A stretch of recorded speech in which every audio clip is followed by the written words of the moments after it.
All right, here we go, guys. So this is going to be the video for section 2 of chapter 10, and we're going to be talking about a Muslim empire. In this video, we're going to discuss the expansion and creation of some very large Muslim empires, as well as a pretty significant division that we see within the Muslim world, one that still exists to this day. So let's start off by looking how Islam led to early Arab unity. Now, the Muslim world was thrown into disarray when Muhammad died in the year 632. Here's a picture of the mosque that's called the Dome of the Rock that's in Jerusalem. This, according to Muslim tradition, is where Muhammad ascended into heaven. So by 632, the Prophet is dead, and they got to figure out who's in charge. Well, the first guy who took over was this guy, Abu Bakr. He was named Caliph Caliph following Muhammad's death. Now, at the time, the word Caliph did not signify royalty like being a king or an emperor. It simply meant successor to Muhammad.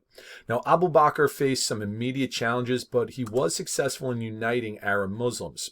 All the different tribes, they finally were getting a sense of unity with having the same religion. Now, once they were united, the Arab Muslims set out to expand their empire fairly quickly. Let me move myself out of the way here so you guys can see the map better. There we go. Okay, so the dark orange down here, let me also just get, there we go. The dark orange down here, that's the Islamic world under Muhammad, all right, from the 10 years from when he goes back from Medina to Mecca in the year 622 to the year 632 when he dies. And then you see how rapidly they expand. The lighter orange territory added by the first four caliphs take over pretty much the entire Middle East. And then the Umayyad caliphs, we're going to talk about them later, where it takes over pretty much all of North Africa, even in today into Central Asia, and even Spain up here as well. Okay, so you see a lot of early victories for them in beating up on some of the old empires. And we're going to talk more about this later. But it's important to just know that through both conquest and conversion, the Muslim empire quickly became the dominant power, taking power away from the old Persian Empire, which was today Iran, and the Byzantine Empire over here. All right. Now, even though Abu Bakr succeeded in creating a united Muslim force, there were still some very deep divisions in Islam. The divisions were not over religious belief, but rather who should be in charge, who should lead after Muhammad's death. Right? As we said before, he died in 632, and this disagreement over who should be in charge, it led to a split, or led Muslims to splitting into two groups, which still exist to the present day. We're going to talk about each of these groups. First, let's talk about Sunni Muslims. Now, Sunnis believe that the Muslim leader should be elected from the community. Now, the somewhat democratic process of choosing the caliph made the position a political one rather than a royal one that was chosen by God. Sunnis today make up about 90% of the world's Muslims. All right, all of the lighter green areas are countries that have a Muslim majority that are Sunnis, and you can see the only country that has really a dominant, or the only large country that has a dominant Shiite one, and then we're going to talk about them next here, is Iran. All right, you got some other little pockets, but overwhelmingly it's the lighter green one of Sunnis. All right, so Shiite Muslims. Let me move me back over here. There we go. Shiite Muslims were the other ones. Now, Shiites believe that the leader should come from the Prophet Muhammad's family, right? They believe that it should really be more of like a royal bloodline. And they followed Ali, Muhammad's son-in-law, as caliph. There you have a depiction of Ali, according to Shiite tradition, being anointed by the Prophet. All right. Shiites claim that the blood of the Prophet ran through Ali's sons. Muhammad himself did not have any surviving sons, so the best that they could do was through his daughter and son-in-law. But because the blood of the Prophet ran through Ali's sons, right, they were Muhammad's grandsons, they believe that his descendants should lead.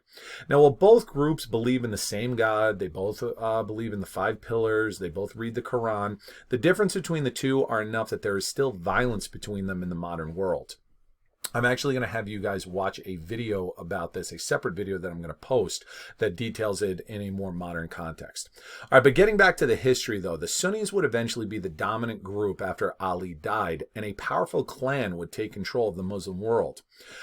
They were known as the Umayyads. Now, first off, it's important to say again that the Umayyads were Sunni Muslims. They chose their caliphs from the community, not a royal bloodline. They also quickly expanded the Muslim empire. let's look again at that map that we just viewed a couple slides ago.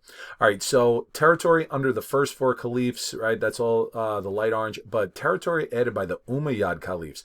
You've got all of this, okay, the entirety of North Africa into today what would be Afghanistan, all right, all through here, like even a little bit into what today would be Pakistan and Spain. All right, Spain was under Muslim control for a while. You still see evidence of that in some of the architecture that you find throughout the country today. Now, a few other aspects of Umayyad society was that they were generally, they didn't really try to convert non-Muslims all this much. Now, this was not purely out of the goodness of their hearts, as non-Muslims and such as Christians and Jews were required to pay a tax. This tax helped fund the Umayyad government, so forcing non-Muslims to convert meant they lose out on a good chunk of money. They also gave preferential treatment to Arabs, other ethnic groups that converted to Islam, such as Persians, such as the people of North Africa. They were not allowed to hold high positions in government or military. And also, since they were Sunnis, they also made Shiites feel inferior. Now, all of this led to significant tension between the different groups. Arabs and non-Arabs didn't really like each other. Sunnis and Shiites didn't really like each other. And so this environment that the Umayyads created pretty much guaranteed that somebody was going to try and overthrow them at some point. But before we get to that, let's first look at the reasons for Muslim success. Now, first off, the old empires were pretty weak. Now, the old empires of this region that I'm referring to, well, we'll get to that in a sec. These are the Persian Empire, which was a shell of what it used to be in the ancient world when it was the first largest empire in history, and the Byzantine Empire, which we talked about last chapter. Neither of these were doing very well, and neither could really resist Muslim expansion. In the case of Persia, they were completely conquered. Now, another reason was the warrior culture of the Arabs. Okay, so now we're on to this second point here. We talked in the previous section how many early Arabs were nomads who often fought for resources. This warrior culture was preserved even after the Arabs united under Islam. The different groups and tribes no longer fought amongst each other, but rather formed a unified force aimed at expanding its control.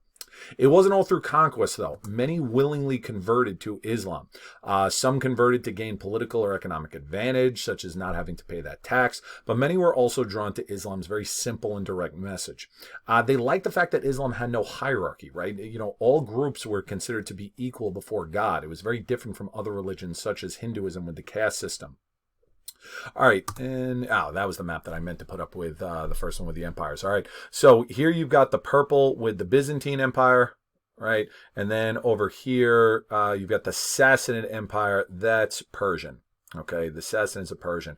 So in 632, when Muhammad dies, these are your major powers, but neither of them were really up to the task. They were all kind of weak. All right, so anyway, let's move on to, or I should say go back to what we were talking about with the Umayyads, that the Umayyads had some ruling tactics that angered a lot of people, so they weren't going to last forever, and this leads to a new dynasty called the Abbasid dynasty. Now, the Abbasids overthrew the Umayyads in the year 750. Now, the empire of the Abbasids was not as big as the Umayyads. You look at it here, okay? Spain was never under Abbasid control. They didn't have all of North Africa, but they still had pretty much all of what today we would consider to be the Middle East. And it was during this time that you have the Muslim Golden Age. We're going to talk more about the details of the Golden Age in the next section. The Abbasid dynasty made several changes, and some of these are very, very significant. First off, Arabs and non-Arabs are now treated equal. No more preferential treatment for Arabs like under the Umayyad rule. Second, they encouraged people to convert. They didn't rely on the tax of non-Muslims the way the Umayyads did. They weren't as much into territorial expansion, so they didn't need the money to pay for armies and, kind of larger empires and things like that. They just wanted as many people to be Muslim as possible. They also encouraged learning. All right, you see the picture here of this would have been an early Islamic university, actually, with the teacher there and kind of a reading from the texts and so forth. Now, again, we're going to talk more about this in the next session, but just remember that the Golden Age was during Abbasid rule.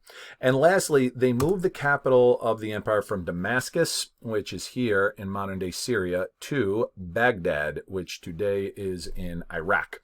Now, Baghdad became the center of the Muslim world. It was a thriving city. It's located on the Tigris River, so it's got easy access for trade, and it became not only a center of trade, but also of learning. At the height of Abbasid rule, Baghdad was one of the wealthiest and busiest cities in the world. It had libraries, it had schools, palaces, tons of mosques. Now, no golden age lasts forever, though, and the Abbasid Empire or the Abbasid dynasty, I should say, is eventually going to fall. Now, as the power of the Abbasid caliphs faded, the empire was divided into smaller states. All right, so here you have the caliphate around the year 800, all the dark green. Okay, don't worry about the lighter green. So all of this dark green area is pretty much the same that we just viewed on the map on the previous slide. And then you see how it was broken up into regional dynasties. For instance, this one here in Egypt, these guys here stopped listening to the caliph in Baghdad. The Abbasid rulers didn't have the centralized control, the strength to control the entirety of their empire. So they started to kind of break up and do their own thing. Also, starting around the year 900, so between the year 900 to about the 1400s, a series of invasions would destabilize and eventually overthrow the Abbasids. Now, the first was by this group known as the Seljuk Turks. Now, the Turks, let me move me out of the way again. I'll move me up here. All right, the Turks were originally from this area, more in like Central Asia.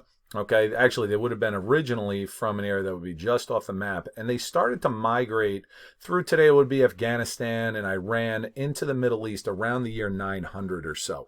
They were a nomadic people. They were also, had a strong warrior tradition, and when they start moving into the Middle East, they begin to convert to Islam. And eventually they start building up this empire and taking more and more. And you see how the Abbasids were really just in control of this small area around Baghdad and here. Disregard over here in Egypt. All right, you don't need to worry about that. But just know about the Seljuks, how they're taking over more and more. And so even though this Abbasid caliph remained on the throne in Baghdad, the Turks were the real power in the region. Now, another nomadic group from Asia would be the official end of the Abbasids, and those were the Mongols in the 1300s. Now, we're going to learn all about the Mongols in chapter 12, but for now, just know that they were a fierce warrior people that conquered much of Asia starting in the 1200s, and then by the late 1200s, they reached Baghdad and laid siege to it. Okay, here you have an artistic depiction of the Mongols surrounding Baghdad. You see their siege weapons, these trebuchets that they called them. They were like catapults, right? They would hurl things into the city, and the Mongols were not known for being particularly merciful. And so when they eventually take Baghdad, they killed the last of the Abbasid caliphs, ending Abbasid rule. All right, so that wraps things up for section 2. And in the next section, we are going to be discussing that golden age that I mentioned briefly before.